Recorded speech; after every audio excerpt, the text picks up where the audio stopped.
Yo, James Brown, you won the giveaway from last week. Enjoy your hot comics list.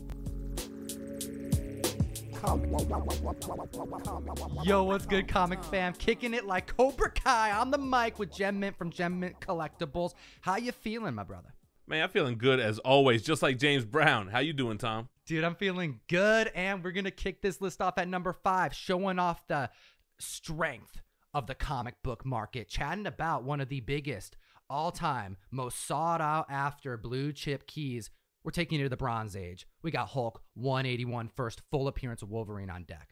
Man, we're finally seeing these Marvel blue chip keys on these lists. When we first started doing this video together, it was a lot of moderns, a lot of variants. But now, with everything that's going on in the MCU, we know the mutants are coming. We're getting closer and closer to a reveal. And man, Hulk 181, one of the biggest, if not the biggest, comic book of the Bronze Age. Over the last 6 months, I think we've seen some of the biggest strides in the collector's market. Aside from comic books, I'm talking Pokemon cards, sports cards, and seeing the gains that this particular book has had in the last couple years, it is proving that the comic book market is stronger than ever. We are seeing over a $10,000 price difference in a CGC 9.8 in as little as 60 days. Let's get into some record breakers. Before we jump into that monster 9.8 sale, you guys know there are 25 grade points in graded comics. I mean, sure, 10 is the highest, that Gem Mint, but you have 0.5s, 1.5s, 1.8s, and so on. Well, I say that to say this. We saw 5 record breakers out of the 25 grade points that exist. And that was just in the last 7 days. Let's walk them through some of these crazy gains. Starting out with a 9.0 up 15%, once going for 7,500, now landing at 8,650, and that's not all. The 9.2 is also up, previous highs at 8,550, now landing at $9,000, a modest 5% increase. But Gem, hit him with that 9.4. The 9.4 had a previous high of $12,200, and it's up 28%, going for $15,600 on Heritage. Then you got the 9.6 that had a previous high of $19,200. It's up 13% from Heritage most recent auction, selling for $21,600. I'm curious, Gem, when the con season is in full effect and you're able to meet your favorite artists and creators and writers, do you ever get comics signed? And if you do, is it just for the PC, the personal collection? Do you ever do it for investment purposes? Personally, I've never been the type to go on a line and wait to get comics signed, but I can definitely see the lure because it's like a little hunt. You got to find the writer, find the artist, find the witness. And when it comes to signed books, I'm really picky. Like, I really only want a Stan Lee sig on a book that he wrote. Or if it's something like Hulk 181, I would rather have like a 5.0 but signed by everybody, like the 5-time signed Len Wein, Herb Trimpe, Roy Thomas, Stan Lee, the whole crew. Totally, Gem. And is it Len Wein or Len Wein? Doesn't really matter, because another creator that I used to wait in line for hours to just add a little spice to my collectibles was Mike Mignola, who also has a weird name to pronounce.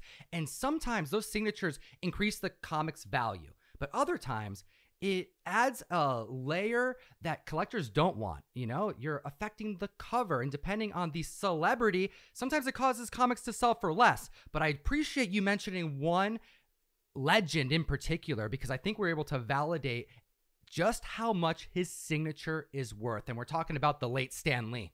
Yeah, we're able to price his signature, at least for a top tier collectible, a highly sought after key issue, and a very high grade. So check this out. Last September, a blue label CGC 9.8 sold for $49,000. And we just saw this week a 9.8 Hulk 181 signed by Stan Lee CGC yellow label go for $69,500. Gem, that means that Stan Lee's signature for that top tier collectible is worth a whopping $20K. Does that mean that my Turok 1 signed by Stan Lee is worth $20,000? Not quite there, Gem. It's the top tier blue chip keys. Stan signed a lot of comics, and it's the scarcest ones that people are after. But Gem, we gotta move on to number 4 quick, but where are the other 5 comics on our traditional list of 10? Yeah, this is supposed to be a top 10. Where's 109876? What's going on? Oh my gosh, this is now the top 5, formerly known as the top 10. buckle up, comic fan. We have some updates. What we were figuring out, I mean, Gem, we've been covering this list for over 6 months now. Can you believe it? Yeah, we've been doing this over 6 months, so hit that subscribe. You know we're coming at you every week with new videos, and we've learned a lot since doing these videos. We've learned that the top 5 books are typically the bangers, and there's a clear difference between the top 5 and the bottom 5. Us and Key Collector both felt that once we hit about halfway through the list, the comics themselves started separating themselves to a completely different bracket. Once you cross number 6 to the top 5, you're hitting numbers that are insane prices that you think about at night and call your friend on the phone to chat about. And that's why you're here, to chat about the comics that will define a generation of collectors. So we're bringing it down to 5, hit the subscribe button, and let's get to number 4 because we have some Star Wars to discuss. And we're not talking about the first appearance of Ahsoka. We're not talking about the first appearance of Grand Admiral Thrawn. We're talking about the original baby, Star Wars #1. Star Wars 1. Although highly respected, a comic book that traditionally didn't sell very well up until this year.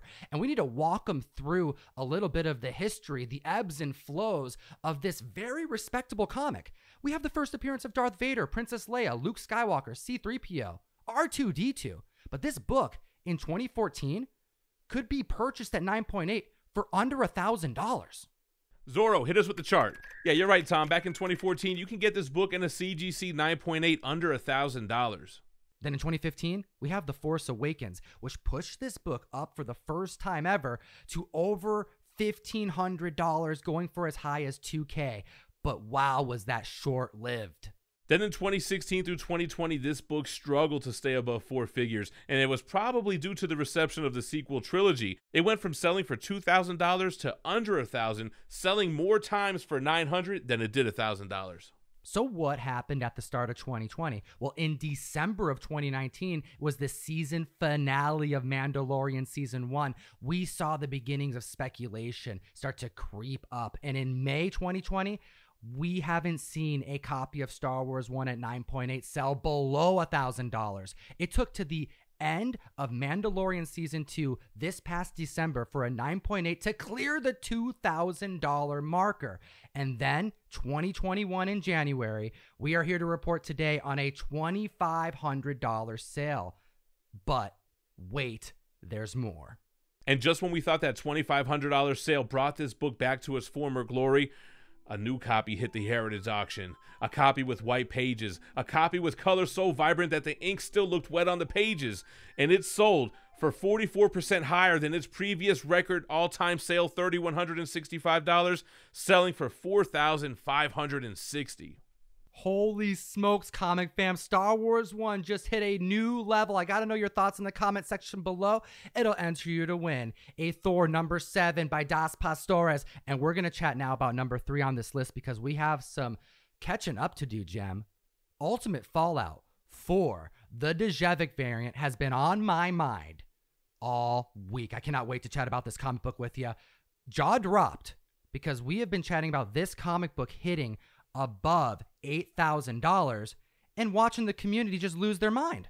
Not only that, we saw record breakings in newsstands. We saw record breaking Previews 95 sales that had his first appearance in print.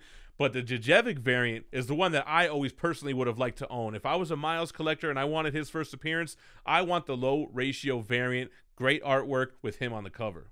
We saw at the end of January 2 different sales at a 9.8 because a sale above 10 grand seems questionable. Like, is this actually happening? Did someone just fork up a little too much money and they're going to regret it? Well, there was 2 sales, a $13,000 sale and a $14,500 sale for the Djevic at 9.8. Now, clearly, collectors are looking at this comic book as a modern day Amazing Fantasy 15. And although up until this point, I don't think I would agree with that statement, I think collectors are proving me wrong because of how much of a demand there is for this modern collectible. Modern day AF-15, I'm not so sure. Let's take a look at some other books that you could buy for 15 grand. That's on par with The Walking Dead 1 CGC 9.9. We've been chatting a lot about Turtles over this last year. You can get a Turtles 1 graded at 7.0 for this amount.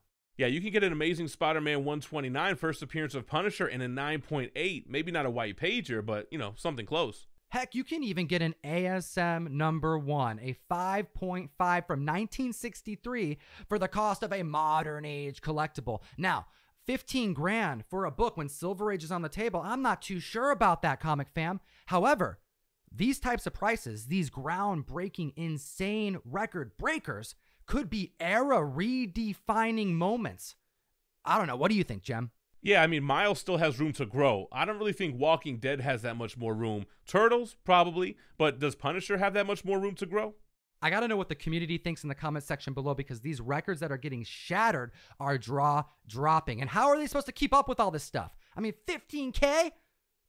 Comics are moving quick. Well, download Key Collector Comics, the best comic app in existence. Use the code Tom101. You support what we do, and you get access to a wealth of knowledge and the ability to track all the things that we're discussing. Just like #2 on this very list. We got to talk about #2 on the list is Silver Surfer #3, the first appearance of Mephisto. Everybody's talking about Mephisto with what's going on in WandaVision, with what we're seeing in the Loki teaser trailer. Tom, what's going on with Mephisto? Gem, I think we're getting closer and closer to possibly seeing our favorite devil on screen. WandaVision showed off a toaster with an engraving 666 in that stainless steel. We also saw in Loki possibly a demon character. Could it be Mephisto depicted in stained glass? Well, that coupled with the fact that there is just very few copies of these in high grade even in existence, it's pushing all new records being broken regularly. Yeah, back in November of 2020, this book sold for $38,400 in a 9.8. The previous record was $5,700 back in 2011. There's only 7 graded 9.8s on the census, and this is similar to Star Wars, similar to Hulk 181. That red cover is so notoriously difficult in high grade, and once you make that grade, it then matters about the quality of the colors, the placement of the pictures. The printing isn't always the same from the first batch to the last batch, and it really matters for these major key books. People are willing to pay an inflated amount. We saw that with 181, we saw it with Star Wars, and we are absolutely seeing it with Silver Surfer issue 3. And you remember we talked about having 25 different grades? Well, this book broke records in 11 out of those 25 grades. That's right, 4.5s to 6.0s. All of them are up 50% this week. We got a 6.5 that had a previous sale of $600. It's up 63%, selling at $975. Then we have a 7.5 up 69%, once going for $800, clearing the $1,000 marker at $1,350. I want to see Mephisto. We're getting hints, we're getting Easter eggs, but Gem, I just can't tell which of this stuff is fan service and which of this is just potential foreshadowing for the future. Man, it's hard to say, and I don't want to spoil for anybody who hasn't watched WandaVision, but in addition to all those things that you've mentioned, there are a ton of other Easter eggs and references and hints towards Mephisto. So is it going to happen at the end of WandaVision, or like you said, is this going to be a slow burn like the next big bad? Comic fam, we are now at the #1 hottest comic in the world this week. Make sure you hit that subscribe button and let us know what you think about the video. And we are going to talk about a book that we were reminding you months ago to be watching. We're chatting Matt Murdock. We're chatting Daredevil #1. Yeah, we reported on how undervalued this book was compared to other Marvel blue chip keys, and is finally getting the respect that it deserves, breaking records in 7 out of the 25 grades. We told you last week about a monster sale. We hadn't seen a 9.6 sell since 2010. And when it did, it went for $62,000. Respectable, but for a blue chip key, still seemed low. And last week, we were not surprised when a 9.6 hit the market, shattering $100,000, going for $102K, which has subsequently affected every grade lower than a 9.6 by over 25% this week. Man, that monster sale just made your entry-level 3.5 80% higher. The previous record was $2,129, now selling for $3,840. Heck, the 6.5 is up 38%, once going for $4K, now going for $5,500. You got the 5.0 and the 5.5 selling for 32% higher. The 5.0 went from $3,250 to $4,300, and the 5.5 went from $3,500, now selling for $4,580. And then we have the highest copy this week to sell, an 8.5 going for once $89.50, up 34%, selling for a staggering $12,000. Daredevil 1's an awesome book, Gem, but something that I wanted to bring up on the mic today was the kind of subcategory of collectability that really issues 1 through 6 all have in this run. That's right, man. When Daredevil first appeared on the scene, he didn't have that all red costume like we see today. He was rocking the red and yellow. This is one of those moments where it's like, I look at Daredevil 1 as a number of different keys, because as a collector over the last few decades, these early Daredevil books were always ones that I kind of associated together because they were awesome and they have this extra layer of collectability. Let's take a look at some cheaper comics than this issue number 1, because 2 through 6 you can get in low grade, all of them for under $200. Issue number 2 is a triple key. You have the yellow Daredevil costume, you have the second appearance of Daredevil, but you also have the second appearance of Electro. Yeah, then number 3 is the first appearance of the Owl. Could get that for under $200. And then you have at number 4, to all the Jessica Jones fans, Doctor Who fans, we have the first appearance of Purple Man plus the yellow costume. Then you have issue 5 by Wally Wood and Jack Kirby. This is the first time we get that DD emblem on his chest, so his first little costume change. With issue number 6 being the farewell issue to that yellow costume. Number 7, he suits up in the red suit and then goes up against Submariner. With Daredevil 1 clearly starting to price itself out, looking at subsequential issues that I always felt were more prestigious than others really looked at, I think this is the prime time to consider more affordable comic books. What do you think, Gem? Yeah, definitely. In the way that I collect and the way that I was able to achieve big blue chip keys, I would take my time to get all those books, and when I had them all, I would sell them all at once and take that money to put it into the number 1. That's always worked for me. Comic fam, what do you think of this list? What do you think about Daredevil leading it? Let us know in the comment section below to win a giveaway. Hit that subscribe button because you know we're going to be here next week. And as always, geek responsibly and stay minty fresh. Enough said. Comic fam, we have a link in the description that you can click and it'll give us an excuse to send you comics every single month. We also have other videos that you can check out. Very intriguing. Have a great week.